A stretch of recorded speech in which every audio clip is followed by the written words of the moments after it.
সিন্ধু সেনাপতি আপনাকে বলে দিতে চাই, এরপরে যদি আপনি আনিসুর রহমানের বিরুদ্ধে কথা বলেন আপনার জিভ ছেড়ে নামিয়ে দেব। দয়া করে এই ধরনের নোংরা রাজনীতি করবেন না। আপনি ফুটো মস্তান, আপনি কয়েকটা বিজেপির চ্যাংনাকে বন্দুক দেখিয়ে নিজেকে বড় বড় গুন্ডা ভাবার চেষ্টা করছেন। সিন্ধু সেনাপতি, আপনার মতো কত বড় বড় গুন্ডাকে আমরা জব্দ করে দিয়েছি। আপনি তো বাচ্চা ছেলে, আপনার রাজনৈতিক বাবা শুভেন্দু অধিকারীকে জিজ্ঞাসা করে নেবেন। আনিসুর রহমান হচ্ছে একটি ব্র্যান্ড, তাকে নিয়ে খেলা চিলি খেলামে করবেন না। কারণ আপনার যে রাজনৈতিক বাবা শুভেন্দু অধিকারী, তিনি আনিসুর রহমানের নামে থরথর করে কাঁপে, আর তার আপনি পোষ্যপুত্র হয়ে আপনি আনিসুর রহমান নামকে কালিমা লিপ্ত করবেন। দয়া করে এই খেলায় নামবেন না। আমি আনিসুর রহমানের পরিবারের ছেলে হিসেবে আপনাকে বলে দিতে চাই, আগামী দিনে যদি আনিসুর রহমানের বিরুদ্ধে, তার মায়ের বিরুদ্ধে, তার বোনের বিরুদ্ধে যদি আর কোনোদিন একটা কথা বলেন, আপনি যে ফুলে সন্তুষ্ট হন তার ব্যবস্থা আমরা করে দেব।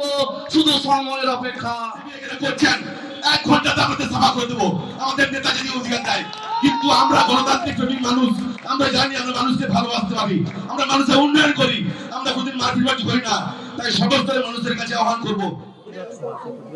আপনি বক্তব্য রাখতে গিয়ে মন্তব্য করলেন যে এরপরেও যদি না সুধরে যায় সেক্ষেত্রে সিন্ধু সেনাপতি জিত অ্যাকচুয়ালি সিন্টু সেনাপতি দীর্ঘ কয়েকদিন ধরে আমরা লক্ষ্য করছি যে আমাদের পাঁশকুড়ার বুকে যে সৌভ্রাতৃত্ববোধ রয়েছে সেটাকে নষ্ট করে দেওয়ার চেষ্টা করছে। যে কোনো ইনসিডেন্ট ঘটতে পারে, তার জন্য আইনের পথে চলবে। আমরা লক্ষ্য করলাম যে আনিসুর রহমানের বাবা তুলে তিনি কুমন্তব্য করেছেন। আনিসুর রহমানের বাবা ছিলেন একজন পেশায় শিক্ষক, প্রফেসর মানুষ ছিলেন। সঙ্গে সঙ্গে তিনি মৃত্যুবরণ করার পর 6 মাস পরেও তার কবরে একটা পোকামাকড়ও শুইতে পারেনি। সেই ধরনের মানুষকে অপমান করে চেষ্টা করছেন। এবং শুধু তাই নয়, দীর্ঘ কয়েকদিন ধরে আমরা লক্ষ্য করলাম যে পাঁশকুড়াকে উত্তপ্ত করার চেষ্টা করছে সিন্টু সেনাপতি। তাই যাতে তিনি শুধরে যান, এই জন্য আমি বললাম যদি না শুধরায় পাঁশকুড়াকে উত্তপ্ত করতে গেলে আমরা জিভ ছেড়ে দেবো, এই কথা বলেছিলাম। আরো মন্তব্য করেছেন যে এই ধরনের যদি কাজ যদি চালিয়ে যায় তাহলে দেখা যাবে হাত কোথাও থাকবে না বা হাত আগুনে পুড়ে যাবে। কিন্তু কোথাও কি একটা হুমকি ধরনের কি দিচ্ছেন যাতে এই ধরনের ঘটনা? আমরা গণতন্ত্রে বিশ্বাসী। সিপিএমকে আমরা গণতান্ত্রিক উপায়ে শূন্য করেছি, আমরা গণতান্ত্রিক উপায়ে বিজেপিকে শূন্যতে বিশ্বাসী। কিন্তু পাঁশকুড়াকে রক্তাক্ত করার যদি চিন্তা ভাবনা নেয় তাহলে আগুনে হাত দিলে আগুনে হাত পুড়বে, এই কথাই বলেছি। প্রতিবাদ সভা, সেই সভা থেকে দেখা গেল একাধিক নেতার মুখে, কারো মুখে শোনা গেল মাতাল, কারো মুখে বাবার ঠিক নেই, কেউ আবার বলছে যে সিন্টু সেনাপতি জিভ টেনে ছেড়ে দেওয়া উচিত। মানে নেতাদের মুখে এরকম লাগাম ছাড়া বক্তব্য, কি বলবেন বিষয়টাকে নিয়ে?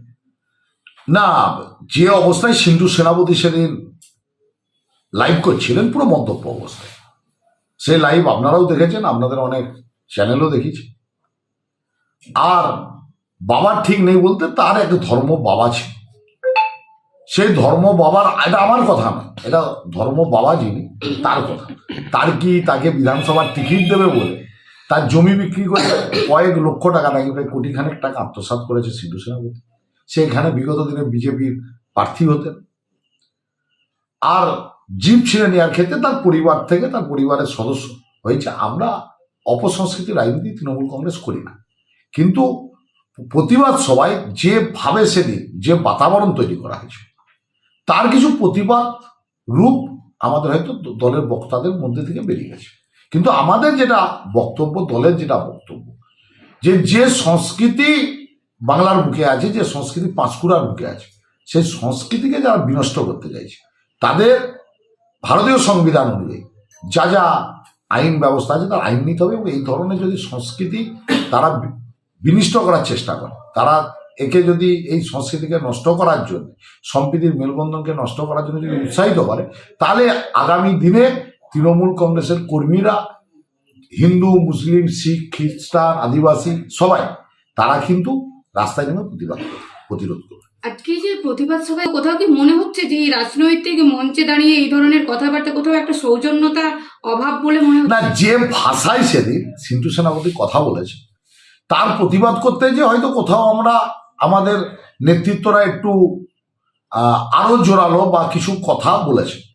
আমরা অপসংস্কৃতির রাজনীতি তৃণমূল কংগ্রেস করি না, কিন্তু প্রতিবাদ ভাষায় প্রতিবাদী কথা বলতে গিয়ে সেই ক্ষেত্রে হয়তো কোথাও কোথাও আমরা শালীনতা ছাড়িয়ে গেছি, যে ছাড়ানোটা আমাদের সঠিক নয়, কিন্তু শালীনতা ছাড়িয়েছি। কিন্তু যে ভাষায় সিন্টু সেনাপতি কথা বলেছিল সেই ভাষায় যে কথা বলেছিল তারও প্রতিবাদ হওয়া উচিত, কারণ সেই প্রতিবাদ করতে যে আজকে এই কথাগুলো বেরিয়েছে। দেখুন, যেমন দলের অবস্থা তেমন তাদের মুখের ভাষা থাকবে। ওপর থেকে নিচু পর্যন্ত সব তো অশিক্ষিত, মূর্খ, তো তাদের মুখের ভাষা সেই রকমই থাকবে। তো আমাকেও কেউ কেউ বলেছিল বা আপনাদের মাধ্যমে জানতে পেরেছি যে কি কি ভাষা ইউজ করেছে। প্রথমেই বলি, তৃণমূল কংগ্রেসের যিনি গুরুপদ মুন্সি, যিনি বলেছে যে 1 ঘন্টার মধ্যে বিজেপিকে সাফ করবে, আমি গুরুপদ মুন্সিকে 1 ঘন্টা কেন 1 বছর সময় দিলাম। তুমি বিজেপিকে কোথায় সাফ করে দেখাও, তোমার সঙ্গে চ্যালেঞ্জ থাকলো। 1 বছর সময় দিলাম। আর তার সঙ্গে সঙ্গে বলছি, যে তৃণমূল নেতৃত্ব মাতাল বলছে আমাদেরকে, সেই তৃণমূল নেতৃত্বরই এনএইচের উপরে মদ দোকান আছে, বিজেপির কোনো নেতার মদ দোকান নেই। এবং আমি দাবি করব, তৃণমূল নেতাকেই দাবি করছি, সমস্ত মদ দোকানগুলোর সিসিটিভি ফুটেজ দেখুন। ফুটেজ দেখলে দেখা যাবে একাধিক তৃণমূল নেতা একদম বুথ স্তর থেকে ব্লক স্তর পর্যন্ত সব মদ কিনতে ঢুকছে, সিসিটিভি ফুটেজ দেখলেই দেখা যাবে। এবং সর্বোপরি তো তৃণমূল নেতার নিজেরই মদ দোকান, বারকাম রেস্টুরেন্ট, সে আবার কি আমাদেরকে সার্টিফিকেট দেবে? তার কাছে আমাদের সার্টিফিকেট দরকার। যার মদ দোকান, যাদের মদ দোকান, যাদের মদ ব্যবসা, আর যারা মদ খেয়ে মারপিট করে গোটা 5 কোটিকে ছিনতাই করেছে, গোটা 5 কোটি জমি দালালি করেছে, জমি ব্যবসা করেছে, চাকরি করেছে, চাকরি চুরি করেছে, বালি ব্যবসা করেছে, তাদের কাছে আমরা শিখতে যাব। দ্বিতীয় বিষয় হচ্ছে যে ঘটনার পরিপ্রেক্ষিতে এই কথা বলছে, সেই ঘটনা ঘটেছে সেটা পুলিশও দেখেছে, সেই ঘটনা জনগণও দেখেছে, এবং আমার ফেসবুক লাইভেও আছে। এই তৃণমূল কংগ্রেসের ন্যাক্কারজনক ঘটনা, মারপিট করে বিজেপি কর্মীকে আহত করা, সেটা সবাই দেখে নিচ্ছে। সেটাকে অন্যভাবে ডাইভারশন করার জন্য ব্যক্তিগতভাবে আমাকে আক্রমণ করছে। দ্বিতীয় বিষয়, কিছু আমার ব্যক্তিগত বিষয় নিয়ে বলছে। আমার কি নারায়ণ কিঙ্কর মিশ্র কি বাবা আছে, নারায়ণ কিঙ্কর মিশ্র সমীর উদ্দিনের নামে মানহানির মামলা করবে, যে সে আমার বাবা না আমার বাবার নাম অমল সেনাপতি, সেটা মামলা হবে, সেটার মামলা হবে, অবশ্যই হবে। এবং কোথা থেকে টাকা নিচ্ছে, কে টাকা নিচ্ছে, আমি চ্যালেঞ্জ দিয়ে বলছি, আমরা যে ব্যবসা করি জিএসটি ইনকাম ট্যাক্স দিয়ে ব্যবসা করি, আর তোমরা কিভাবে ব্যবসা করো সেটা দেখা যাবে আগামী দিনে রাজনৈতিকভাবে। যুদ্ধটা রাজনৈতিকভাবে হবে। এবং কিছু উড়ন্ত তৃণমূল নেতা কি বলছে, কি আগুনে পুড়িয়ে দেবে, জিপ ছিঁড়ে দেবে। আরে এই দেখো, জিপ পুরো আছে, কবে জিপ ছিঁড়বে, কোন টাইমে, কবে, কোন টাইমে, কোন জায়গায় জিপটা ছিলবে সেটা বলো। আর কে কার জিপ ছিলবে সেটা সময় বলে দেবে। আর আমরা কিন্তু ওইভাবে স্টেজে বলবো না, কারণ আমাদের তো পেটে শিক্ষা দীক্ষা ভাবমূর্তি আছে। আমরা রাজনীতি করতে এসেছি, আমরা লড়াইটা রাজনীতির মতো করে করবো, রাজনৈতিকভাবে করব। আমরা বলবো না কারো জিপ ছুঁড়ে দেবো, কারো মাথা ছুঁড়ে দেবো। আপনারা তো জিপ ছুঁড়েছেন। 3 দিন আগে রাত্রেবেলা বনমালী ভৌমিক বিজেপির কর্মী, তার তো মুখ ফাটিয়ে জিপ ছিলার চেষ্টা করেছেন। সেটাই তো আপনাদের অরিজিনাল, আপনারা তৃণমূল কর্মী, তৃণমূলের গুন্ডা, আপনাদের তো কাজই এইটা, জিপ ছেড়ার কাজ। তো নতুন করে বলার কি আছে? কিন্তু আপনাদেরকে একটা কথা বলে দিচ্ছি, আমি আফজাল শাহ নয়, আমি কুরবান শাহ নয়, যে আমাকে মার্ডার করে দেবেন, খুন করে দেবেন। বা আমি সিপিএমেরও চিত্তদাস ঠাকুর নয়, সিপিআই চিত্তদাস ঠাকুর নয়, উনি মারা গেছেন। যেমন আপনারা বলবেন পাল্টা তেমন হবে, এটাও আপনাকে বলছি। কত জিপ ছোড়ার ক্ষমতা আছে দেখা যাবে আগামী দিনে, এবং রাজনৈতিকভাবেই দেখা যাবে যে কি ঘটনা ঘটে। 5 বুকে সেটা দেখে নেবেন।